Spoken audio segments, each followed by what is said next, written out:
الرئيس، صراحه تأسف بزاف لانه بكل صراحه على ما تيبان لي يعني من خلال وجهه النظر ديالي انا، يعني ملي كتكون واحد النقط يعني اللي هي تتهم يعني المواطنين وتتهم فك العزله، ملي تنهضروا على فك العزله خاص الناس يعرفوا المعاناه اللي كيعانوا منها المواطنين في هذه المناطق اللي هي خصنا نفكوا عليها العزله. وبالتالي ما نكذبش عليك انا لا يرغبني وما كيعجبنيش الحال انه مثلا يجوا اليوم نقولوا بهذ النقاط بان راه حط الرئيس ولا حطوا المكتب ما كانش معاه وهذا الشيء، هذه ماشي مسؤوليتنا حنا كمستشارين.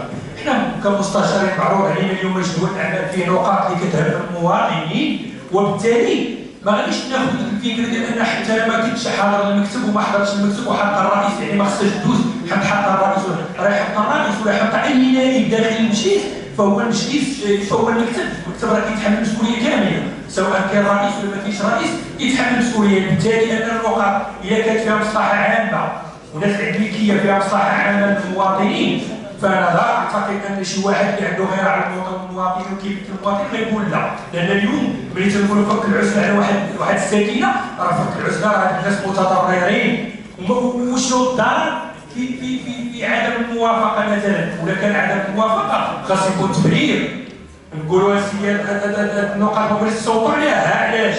واش فيها ضرر مادي للجماعه او كاينه شي حاجه داخل فيها السياسه تكون باينه. وبالتالي انا كنظن ان اليوم دورنا هو اننا ندافعوا على جميع الحوايج اللي كتكون في صالح المواطن، ومهما يكون عندنا عجز مثلا راه كاينه طرق اخرى باش تجيب موارد ماليه باش تفتح هاد سميتو عليه. وكاين بزاف ناس داروا الناس الامريكيه وباقيين ما شدوش فلوس، باقيين ما خداوش فلوسهم. علاش انتم حتى جوج اليوم غنقولوا بان راه ما عندناش فلوس ما خاص هاد النقاط يدوزوا؟ لا بالعكس، اذا كانت عندنا مصلحه المواطن في كل اعتبار يدوزوا النقاط، وساعات الفلوس راه تجيب الناس اللي غاديروا الناس الامريكيه يتسناو تدخل الفلوس وتعطيهم الشكر. وبالتالي خصنا نكونوا مصلحه المواطن في كل اعتبار وفي كل اي هدف وفي كل اي سياسه ممكنه. شكرا.